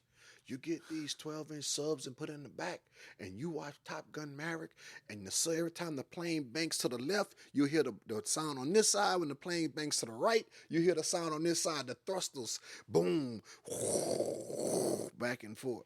Yeah, I gotta get it. Did you get it? Yeah, I ain't no choice. So you had a choice. Hey, because it's a good salesman. You had a choice, but does it sound good? Does it? I mean, and that's the thing, right? Does it sound good? Does it make everything? It does, but I'm gonna tell you. Don't ask his wife what she I can thought say about. you need to know if it's got the WAF. Don't ask his wife if she liked the 4K projector or not. That just don't ask. But you see, She- but you mean me? That's I need funny. the total package. I got the 4K projector with the right sound, but the picture's looking like crap. Yeah. Yeah. Not the picture, but the quality of the movies, Right. not the actual picture. Yeah, no. So when we put in his 4K projector, his wife comes upstairs. She goes, "Oh, you put in a new projector, huh? So that's the new one."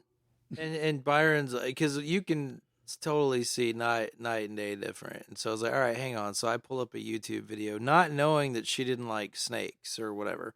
So I pull up this thing, this 4K video called Costa Rica. It's one that I've used 10 years now, and I know what it's supposed to look like and everything else. And I know it's the ooh and ah video when you see it on your projector.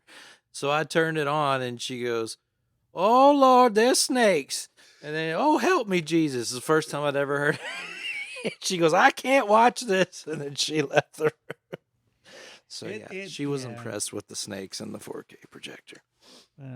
Room. Yeah. It's all about your room. It's all about what you But believe think it or and not, sounded and This Hisense TV, 98-inch Hisense TV, got more video resolution formats than that freaking 4K projector that costs 4 times as much. what do you mean it has more So resolution? it does. So the reason I got the TV is because through trial Peer and error, pressure. I found out that It wasn't because I told him to. yeah, you want to sell me a $5,000 TV. That's the problem. But it's because my old Sony Samsung didn't do HDR. So he bought a Hisense. HDR plus none of that. Right. So, but for $900, well, you mess with $1,000, I can get 4K with Dolby Vision, HDR plus, HDR. So there's a reason for that. all the freaking formats, that I couldn't get before. And the reason is because we was trying to watch this movie on Amazon Prime that was only in HDR, That was your first mistake. and because you want to give me a Kaleidescape, because So what's a Sony Samsung? huh? He had a Sony Sam. Yeah, what the hell is a Sony Samsung? I'm sorry, a Samsung, not Sony Samsung. Got me discombobulated. No. What happened on a couple other, because we had an LG TV, we had another Samsung, and the same movie on both TVs would hang up in the middle. And I'm like, what the crap? Well, through trial and error, back and forth, I found out the HDMI cables wasn't 2.1 compliant. It was just the HDMI cables that came with the box. So on the LG TV, I changed the HDMI cable, boom, fix it. On the Samsung Curve that I had, I changed it and it fixed it. Well, even with the new projector, because I have TiVo, and then I had a Blu-ray player. So even with the new projector, both of those had the old cinnamon cables that wasn't Audio Quest. Yeah, they wasn't 2.0 compliant either. So I changed those, and that fixed all that problem. What all the problem? I changed. You changed the one those. to the projector, Yes, I did. but Thank you you. didn't change the one from the TiVo box to the That processor, required- from the Blu-ray table to the That processor. required the act of a flexible ninja to get in said space. And he only did half the job. But he claims that he changed that cable. No, that's So not I was the just cable I'm pointing talking that about. out. But you only did half of the job because you still got an Ethernet cable to run. But we won't talk about that. So, but the TV downstairs, the Samsung, which I bought from Costco only 5 years ago. Oh. Well, the two Samsung Curves I had are much older than this one I bought 5 years ago. But it wouldn't do it at all because it wasn't compatible.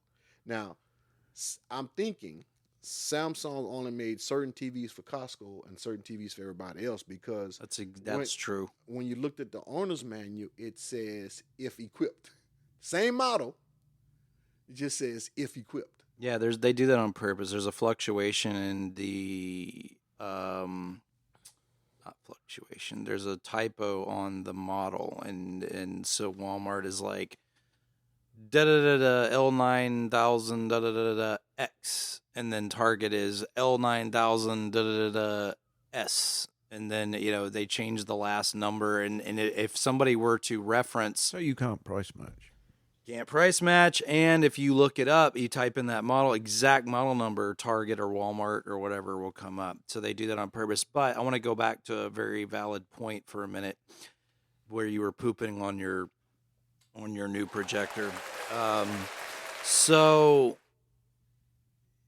there are reasons why your projector can't do certain things. One, very little projectors in the industry do Dolby Vision. In fact, I don't know of one that is not in the ultra short throw tabletop scenario that does Dolby Vision that hangs from the ceiling. I don't think there is one. I mean, going into all the way into a $90,000 Barco, all the way into a $3,000 Epson. I don't think one of those projectors will actually do Dolby Vision. There's a reason why. There's one, it's they probably don't want to write a check to put Dolby Vision on the side of it. That's probably the main reason. But the other reason, the reason they like to claim, and they do, I'm not saying it's not true, is there is a certain certification that products have to go through before it is considered Dolby Vision compliant. Very few of those products in the projection category can meet those requirements because of the brightness and contrast spectrum that the piece of equipment has to be pushed into is very hard to do, was impossible to do with a light bulb, but is very hard to do even with a laser or a triple laser. But if I understand this correctly, there are commercial projectors that do this, correct? That do Dolby Vision. In Your world. there's only one projector that does Dolby Vision right now, And who's that? And that's Dolby Cinema. That's that. Those Is are the that only projector made by Dolby, or is ones. that a Barco? No. They make it's basically a card like that goes into Right. the projector that's where they get the Dolby Vision from. Right. But they don't do, like, the projector itself can do any type of resolution that you want, right? Any type of, like, high resolution. Right. But as far as AMC holds they have a deal with Dolby where that's why you only see Dolby Cinema at AMC's, because they have a partnership. Right. So going back to your Epson at your house, your Epson will not do. It'll do HDR. It can do HDR 10 plus. Very few projectors can do 10 plus. It's very hard for a projector to get into that color palette without really struggling and looking very dingy. Where you start losing the contrast and losing that TV ink blot thing. So going back to your projector, most TVs, it's easier for a television to do the Dolby Vision compliancy and the HDR10 Plus compliancy and all the other thing compliancy to get into that realm to where you it's just, how do I say this? Most of this content is built for televisions. Most of this content is built for OLED. It's built for micro LED. It's built for array. It's built for all this stuff. So that's what appealed to me, is just that you're getting all these different contents at a wonderful price point. I know even the TV was on 53% off during Amazon Prime Day. So I'm gonna play a little bit of devil's advocate when it comes to that, right? And in a sense, where I think me and Justin kind of agree when it comes to like TV and cost and what you get, right? So, and Justin, don't get mad at me for this, but Sure. I've gotten mad at you for much less. There was so I bought an LG OLED in 2018 that has I believe it did have Dolby Vision HDR, but it was a lower end LG. It was the B4, right? And we all know the infamous, if you've seen Game of Thrones, you know the infamous, battle that people were complaining about left and right at the last season of Game of Thrones. Nobody could see it. Yes. Right. The Frozen. Yeah. So it Kingdom was or like whatever, the night, anyways, everybody was complaining because they couldn't see it. The scene was too dark. Nobody had, there was just so many complaints about it.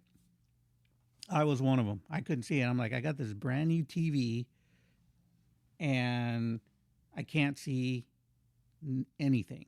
And I'm like, man, messing with the contrast. I'm messing with this. 9 with the director's Well, series. here I'm getting to this point, right? That you got. So, LG is my go-to TV when it comes to OLED. Don't ask me why. I don't know. I just Gross. Oh, by the way, the LG and Dolby both have. Unnecessary Unnecessary button push. LG does but not there make was great OLEDs. There was a Actually, they do. They make them for Sony. so I wanted to buy a new TV. It's the LG G4, and I knew it was coming down in price because the G5 was coming out, so I bought the LG G4. Much better, higher end TV. It has the same resolution, still 4K, does HDR, does Dolby Vision, right? So me and my wife decided to go back and watch the whole series of Game of Thrones again. We get to the final season, right? We get to the final season. We're on this particular episode that everybody was complaining about, and we're sitting there at the couch, and I'm like, so when does it get dark, right? And I'm thinking, well, shit, they remastered this. They had to have, because I could see everything. I could see this whole thing. So I Google it, and I'm like, did they remaster this, or did they edit it, so we can actually see what was going on in this episode? And they didn't. It was how they shot it. My TV just couldn't produce the color that it needed or the contrast that it needed to show it. And so everything looked dark. And so I was just like, this is crazy. Like, I wouldn't think that this would be a difference. So getting back to Justin's point, when he's like, okay, if you're buying a Hisense, that's $900, but you have this much, and then you go and you look at another Hisense that may be $400 or $500 higher. The mini LED, but in this case, true. But we was talking about 1,000. One was 1,000, and the next one up was like 1,800. Right. But if you're, and again, I'm not a salesman, right? But if you're looking at if you're spending 1,000 on a TV, that's $800 more. Well, you got okay. Let me put another disclaimer in this. Until this TV, my TV purchase all came from the price. Okay. I ain't never looked at features. I ain't never, you know what I mean?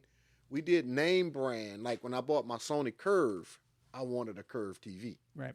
And so it was a Sony Curve. I bought it. But Samsung curve. God, Grace, I don't know why I keep saying Sony. And Samsung. So anyway, but it's a curve. I wanted the curve. It's curve technology. It was brand new. Did it do anything for me? No. But I still got both. I got a 55-inch and a 65-inch. But it's a curve.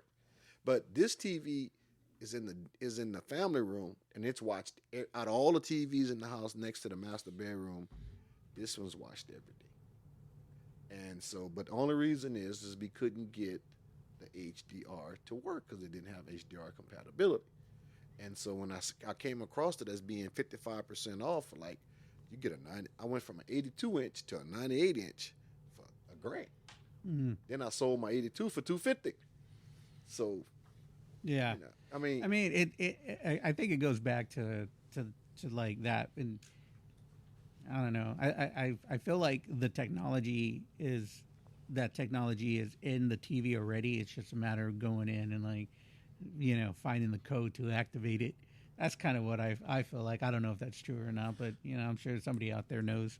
So I remember when that episode aired of Game of Thrones, and they actually said there was a disclaimer at the day after that said, if you had problems watching this, your TV sucks. No, that's not what they said. No, they said, I mean, they basically did, yeah, but they said this scene was filmed for authenticity and on a director panel. Please adjust your contrast and brightness settings if you can't see that type of thing.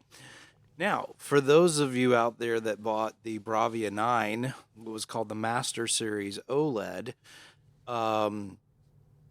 you have there's a setting in there called the director setting, and you can go put it in that preset, and you would see it clear as day. And it was basically, you were basically pushing the breaking point of your black level and your white level in the blooming effect, because there was a lot of it was a very dark scene, but then the frozen guys were all crystallized and crystal looking and things like that. So they would somewhat show up, but even it got darker, and it was just really hard to try to see what was going on. Yeah, I mean, again, going back, I think it was, you know, they probably shot with, you know, a more high def camera, you know, to get what they wanted to get out of it. Yeah. But I mean, even so, you know that if you have something that has a higher processing power as far as TV goes, then correct me if I'm wrong. I mean, it's gonna, you're not changing. You can't change your resolution. Your resolution is what it is, right? Correct. You know, but it's probably going to adjust. Now, I will say this: I did calibrate my TV. And I calibrated it through HDR mode, and I calibrated it through filmmaker mode as well. How did you calibrate it? Did you? Good golly, do you have ISF tools? I do. I actually have a calibration specifically I think it's just for Is LED. it Syncor or No, it's Data Color? oh God, I don't Justin, remember. you fired. Ray, you hired. I'm gonna tell you. So, Challenge accepted. it is. You know. Well, you have to buy an LG because my camera only works Hey, for LG. how the commercial goes? Bridgewater, you in? You the backup? You know what I mean? So yeah, it's you know, it's definitely like, you know, the higher, you know, cost TVs can definitely push what you want it to do. Without the blooming or the washout. Yeah, so it really is. I That's mean, the thing, is I the wash. I don't know if I would go, like, if I'm going, okay, here's $1,000 TV, and I'm not going to jump up to a $2,500 TV. I mean, I see your point for sure. The thing is, But I think the majority of people who buy TVs go based off of reviews. I don't think a whole bunch of people just go based off of features for the dollar, you know, features for the money. the hard thing about reviews is most of those reviews are paid for. Yeah, You but know, I mean, it's but like they just, you're paying this dude to talk about LG, but you gave him a free LG. TV. Of course, he's not going to My poop on it because he's recommendation got a is this. free If LG. you're going to buy a TV, don't buy what you see at the stores, because those things are professionally calibrated and they're made to look good for where they're Well, at. now they are. They used to not be. They used to just take them out of the box, and that's why as soon as you open a TV out of the box, the contrast is always maxed out, and the brightness is about 80%, and it's because if some Looney Tune from Bob's AV Hut, or known as Best Buy, takes it out of the box and hangs it on the wall, it looks bright and shiny enough for somebody will walk over and look at it. But now, since these manufacturers are actually renting floor space in the big box stores, they send people out there that are going to tweak every TV that's on display and to their, You see, to that's their needs. mine. I open mine in the box and I just hit this button, that button, that button. My wife likes it on Vivid. I think Vivid look horrible to me. Yeah, Vivid looks very blue and just, I like standard, but yeah. until my buddy comes and fix it the right way, then I'm just stuck where I'm at. Ray can be your buddy too. Ray say only LG. I only got one LG, but I still got work. But I could do it. But I still got work for him. No. Yeah. Now I need some vacation money. You rehired on part-time basis now. Yeah, you are rehired on a need-to-know basis. I think we should do cast from his media room next week. And we can fix all his problems and talk about it. Believe it or not, Ian, me and Justin talked about that. I say we can do a live while he's doing doing the calibration and fixing my remote on my television and record it, and we could you put it on the Facebook page. Yeah, actually, Just bring we a could fresh do it. pair of batteries because usually helps. Yeah, that's true. Well, that too. Yeah, no. So going back to your original projector thing, the hardest thing for a projector to do is to create that contrast, and they're using a lot of these manufacturers are now cheating. Using a technology called tone mapping. And what tone mapping says, even on my best day, there's no way in Hades I could ever reach that contrast and nits, units of measurement light output per screen that you're trying to achieve for HDR10, HDR10 plus, HDR and all that stuff.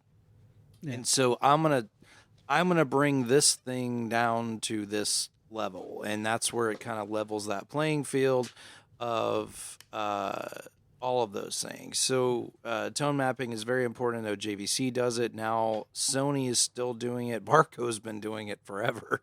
But Barco does it automatically. And I think JVC also now does it automatically as well. Yeah. You just got to remember, projectors they try hard to create black, but It's an absence of light. Yeah, it's not even a color. so it's they can't create black. So it's just what they're doing to give you this sense of blackness, this darkness. So the real brain busters, I was sitting in THX level 3, I think is what it was, and they had said, he was referencing the color black, and he said, look, your image is only going to be as dark as the surface that you're projecting onto. Your brain does the rest. Your brain interprets black. Your brain interprets Batman's costume is black or Darth Vader's costume is black versus the other colors that it's seeing there. If you were to turn the lights on, the darkest of that black is going to be whatever shade of screen that you have, which is why a lot of cinemas are using the silver gamut, which is the silver screen, but to try to enhance that as they've gone on. I don't know. A lot of that's for 3D too. So Well, 3D is gain, right? Because isn't 3D projected 3D is, darker? It's not just gain, but it's also you have to. Now Adobe did, I think at one point had where you could do 3D on a high gain screen, on a high gain white screen. I'm so happy we're not demoing 3D anymore. But that old video Kevin used. It just. But the basketball and the Sony video and the fish. Hey video. man, 3D is I like it. Again, I was looking at the Avatar, Fire and Ash the other day in 3D. And Did you watch it? You did see it. No, I was watching it from the booth, and I was just like, man. I was watching it and not paying attention. Yeah. Yes, I was just watching the just to make sure that bits and pieces. It looked good, man. Yeah, it looks incredible, man. It looks amazing. Do you normally hang out in the popcorn area then? No, he hangs out in what's called, what do you call it? The The booth. catwalk or the Booth. alleyway? It's the booth. The booth. Yeah. It's the projection booth. I was freaked out the first time I saw it. It's when I walk. I got, and this is, I don't know what other cinemas use, and they may all be the same or may all do, but it's just this long freaking hallway that has windows in it, and there's a projector for each cinema, and you can see all the projectors all at the same time, which is my ADHD nightmare, because I would be like, "Oh, look at this! Hey, look at this! Hey, look at this!" And Ray was like, "Don't touch anything," No touching. because he knows me. I'm like, "Oh, dude, look at this! Look at this! Hey, look, is that the con? Don't touch it." He's trying to do shadow puppets in the port glass. And That's true. Yeah, no, it was cool. And then you go down into the little like gully, and then there was this other room, and that was his office. And I was like, "This is your office?" And he's like, "Yeah, this is where I test stuff, and this is what I'm doing here." Long time ago. That was a long time ago in a galaxy far, far away. Yes.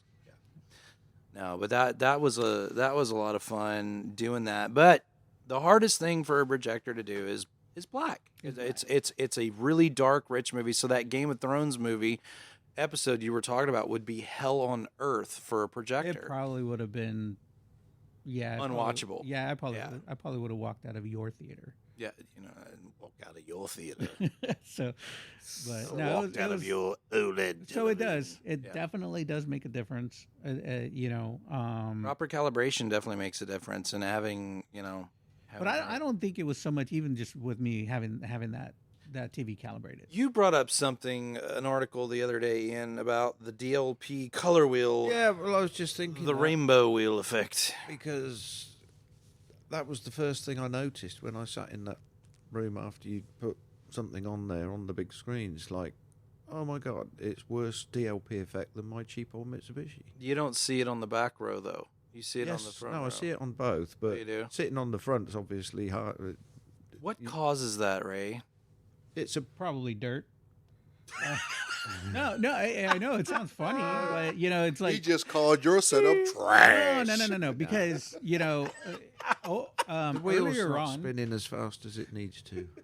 yeah, it's kind of like ghosting, with the shutter on a film systems where they're not. But that's not a DLP projector in there. I don't think the Barco is a DLP. I don't know. It's got a color wheel because I can see the red, yellow, blue. You might want to check because we used to use in some of the older digital machines, they would come out. Some projectors used color wheels before they started going to like true RGB for DLPs. So the hardest thing on those things were to clean that stuff, but they don't really use those anymore. The effect is, I think I'm in the 40% that are more susceptible to seeing it. It is a DLP. And it's if you're looking at the screen, but you move your eyes left and right, especially when it's like the credits, like you got black and white. What you see is it just flashes of multicolour rainbows.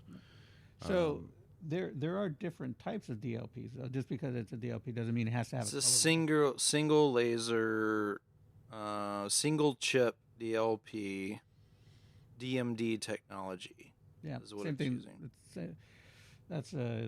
It's just a DLP chip Yeah. created by Texas Instruments. So it's a lot of it is not necessarily the equipment; it's how your brain processes movement and colour. Processes. So, I thought you were gonna finish. That's why I stopped. No, I just interrupted doing my. Now, apparently, funny the voice. two different types of receptors in your eye, one detects motion, one detects colour, and then the brain puts it all together. So what you were talking about, the brain putting stuff together, well, in some cases, like me, it doesn't put it together in the right order or something. So if I'm reading the credits and I look left and right to read it, all I see is flashes of red, yellow, blue, red, yellow, blue. Which is why he said about sitting at the back, it means I don't have to move my eyes so much, so it's not quite as bad. But sitting where, if you sit in that front row, you're only about 6 feet from the screen and you're looking like left and right. That makes sense. Yeah, Either that's what I spinning would. too fast or too slow. Yeah, no, that's what I So, was saying too. Yeah, it's something I noticed. I mean, my projector's a really old, cheap Mitsubishi 1080p, and I noticed it on there, but I noticed it more so on this one. So our going into our Kaleidescape experiment on the digital download. So Ian brought a box of movies in. I'm not supposed to say that. I brought a box of movies in, which I didn't, but Ian did. And so now they're starting to show up. So Back to the Future is $4.92 for each movie. Right, that would be nice. And if it we was all- if we and it owned a was Kaleidescape, right? $24.99 to purchase each I gotta movie. check my app and on now that. See if my it's- movies. Oh wait, And now Yeah, we got to look and see if they show up on our app. Oh wait, we don't have a- Avatar we don't have a Avatar is Kaleidescape. $13.04 instead of $20. And it brought up both. It brought up the extended version of Avatar, which you didn't have a disc for, but it brought up that one. The Dark Knight, $4.92. The Dark Knight Rises, $4.92. Mad Max Fury, it brought up a different version called the Black Chrome Edition. Have you heard of that one? Nope. yes. What is it? I think it's in black and white or something like it kind of gives you a. Oh, wow. That's weird. I Yeah, so think- both of those versions showed up, and it is $4.95 as opposed to $29.99. Bohemian Rhapsody is $17, so that one was $24, so it took just a few bucks off that one. Pirates of the Caribbean, not a whole lot off that because it's owned by the Disney Corporation. $17 for the two Pirates, and then only one of the Bond ones showed up thus far, but I think we were still having technical difficulties doing that. License to Kill or something came up. It did, and that one came up at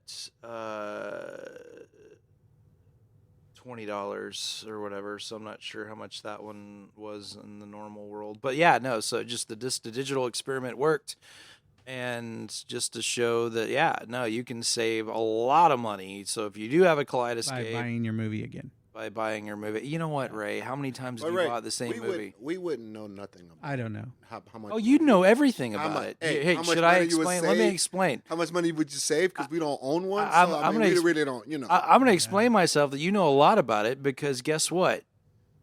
You bought it on DVD, and then you bought it on Blu-ray, and then you probably bought it again on Ultra HD. And I bought it in 3D, so joke's on you, Justin. I've Yeah. still got VHS tapes. And then I've still I do too, Ian. I still got reel to reel. Yes, no. The old ship captain still has VHS. Yes, no. But that's the thing. I don't think we can do a disc to digital on VHS. No, I don't I think can- that would. No, you'd have to go VHS to DVD, then Then the digital. the digital. I've got a VHS to DVD converting machine. Panasonic go. or something. No, but what it's actually reading is it's not reading the movie. It's reading the itty. So if you turn a movie over, there's an itty bitty ring on the inside of that movie, and that's the security ring, and that's just the codec that it tells what information it is, what movie it is, what version of the movie it is, and then it has the audio files and all that stuff. But all it's really doing is reading that security key. And once it finds, oh, you have the security key for this movie, then it does all the things that it's doing. So, but yeah, no, the disc to digital is pretty fun. You can just keep loading all your movies or all your And How spending much, all your how much money. the player cost? The DVD player cost? I bought the cheap one. So the Pioneer was like $257, and I bought the other one that was like $102. It's not expensive, but you order it. You don't buy it through Kaleidescape. They can't sell them anymore. They don't have that option anymore. You just buy it off Amazon or Micro Center, one of the two. But you can find them there. So there are stipulations for the player. It must have its own power supply. You cannot use one that's USB powered. The Kaleidescape does not have the power requirements to power a drive like that. And I mean, you can try it, but it's frowned upon. It's just not something that's guaranteed that it will work. So you must have one with its own external power supply. That one that you've got looks like it's just a bog standard Blu-ray It's all it is. It's thing nothing inside a case. So It's if all it you is. rip it open, and you could put a different actual. So my Sony Blu-ray that I already own would not work. No, because that's a Blu-ray player, not a. This is something you would hook up to a machine To So to rip. read to it. either read a disc, read an information disc, write a Blu-ray, or rip a Blu-ray. That's what that machine's for. Yeah, so it's like the one we put in computers. that's exactly what it is, except it's an external version of it. Yes, that's exactly. And in all theory, you could really buy an external case for the one that's in an old computer and do it that way. You just want to make the deal seems to be a little bit better if you're loading a Blu-ray over the DVD. It looks like the coupon is a little bit more aggressive on the Blu-ray version than it is on the DVD version. So that's Because you're not another thing. upgrading so much. Right. You're not upgrading, so you're just going from 1080p to 4K or 1080p to 4K at most. So Again, Ray, that doesn't affect us. Yeah. No. One of these days, though. If we one of these, like they saying, just keep living. oh God, I'm gonna learn how to live like the other people one of these days. I I say want to that be the where oth- the the others. people are. The other half. The other half. There you go. The other half. How does the other half live? The other half of the equation. but yes, no. The disc to digital thing is actually quite fun. It's pretty cool. With something that we offer, we can actually help you consolidate your library in your Kaleidescape system if you have one. I think that tells us that we're done with the show because that's the music. Time flies when you're having fun on this podcast. So we'll continue on our home theater journey as we bring the show to an end, as we blow our ears out with this theme song or whatever we want to do. But yeah, no, so I think that's a wrap for today. An impromptu wrap. That was just kind of, hey man, you need to shut up. You need to shut up about Kaleidescape. But yeah, no, I think that's pretty much it for today. Or it doesn't have to be it for today. We can keep going if you want to. And I can just move the song and edit that out. Whatever you guys want to do.